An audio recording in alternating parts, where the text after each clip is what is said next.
Since our video about the exciting release of the Revbox Erg, the people at European Sport Import and Revbox New Zealand have been inundated with questions, not just about the Revbox Erg, but more importantly about how to use it and get the most out of this exciting new stationary trainer. So we're keen to share successful and effective training techniques that benefit most people. Whether you're just starting out as a novice or you're an enthusiastic recreational rider wanting to maximize your training time and get the best possible results, or maybe, just maybe, you want to train like a professional athlete. In this session, we're going to look at the technique of using the Revbox Erg that favours a different training approach over and above that of forward inertia training machines that use weights or magnets.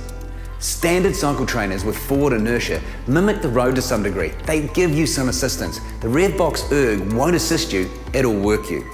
Simply put, correct use of the Revbox Erg will mean you're engaging all of your vital muscle groups, firing the right neurological muscles throughout the whole pedal stroke, with no assistance at all from the unit. It means that every bit of effort that you make is making you stronger. So to get the most out of your Revbox Erg, you need to understand efficient technique and its benefits. We're going to cover pedaling technique, body form, overall structured training techniques, and a suggested workout.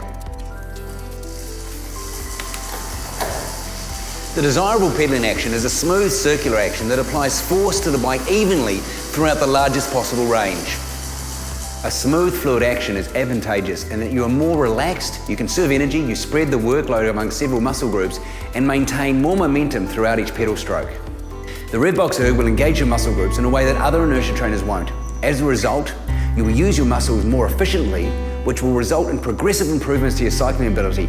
You will get stronger and you will get noticeable improvements. Novice riders are often square pedalers, meaning they're just applying pressure by forcing down and pulling up. They're easy to spot, and this action is usually accompanied by bobbing and swaying of the upper body. They're basically square pedalers, they're not pedaling in circles. You should be aiming to have pressure throughout the whole pedal stroke to get the most out of your Revbox Erg. This action can be broken down into four major parts: downwards, backwards, upwards, and forwards. The Revbox Erg engages neurological systems that fire key muscle groups that drive a pedal stroke. The downward phase is where the most force is produced, which is around 50 to 60%. This is where the large quadricep and glute muscles are most active. During the backwards phase, when you're pulling up, the glutes are still active at the start of the phase, and then it's more of the hamstring muscles that take over towards the end of that phase. During the upward phase, the tibialis anterior is active until the foot becomes dorsiflexed. Then the hamstrings continue to pull, and then towards the end of the phase, the hip flexors start to contribute. The forwards phase, the hamstrings are no longer active and the hip flexors continue to power the cranks forward until the quadriceps take over again at the start of the downward phase.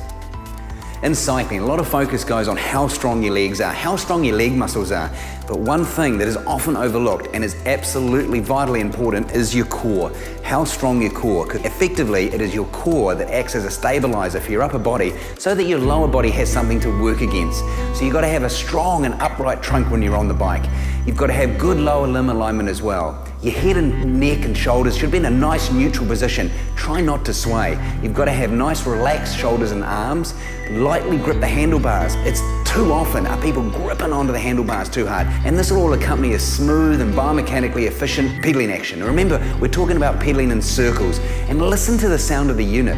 The unit should have a smooth, consistent sound. If it's suddenly whirring and it's going like this, it means that you're actually not pedaling in that nice circular pedaling action that's in circles. Pedal in circles and keep it smooth.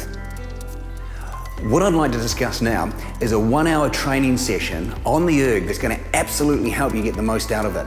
We're going to start off with a 10-minute warm-up, around 85 to 90 RPMs, as you're just getting the body warmed up. Then we're going to do a power interval of around a couple of minutes, or 2 minutes, and that's going to be between 95 to 100 RPMs. Then we're going to rest for a minute, and you're going to do that a couple of times. Then we're going to do another power interval of around 5 minutes, and have a rest of a couple of minutes after that. And you're going to do that 4 or 5 times, depending on your level of fitness. Then we're going to have a bit of a cool down towards the end for 5 minutes, spinning at your chosen cadence. The key to the Revbox Erg is that 1 hour on this unit is worth at least a couple of hours on the road. For anybody who wants to make the most of their training time, the Revbox Erg is going to prove incredibly valuable. It has raised the bar for stationary trainers, and now how far you take it is going to be just up to you.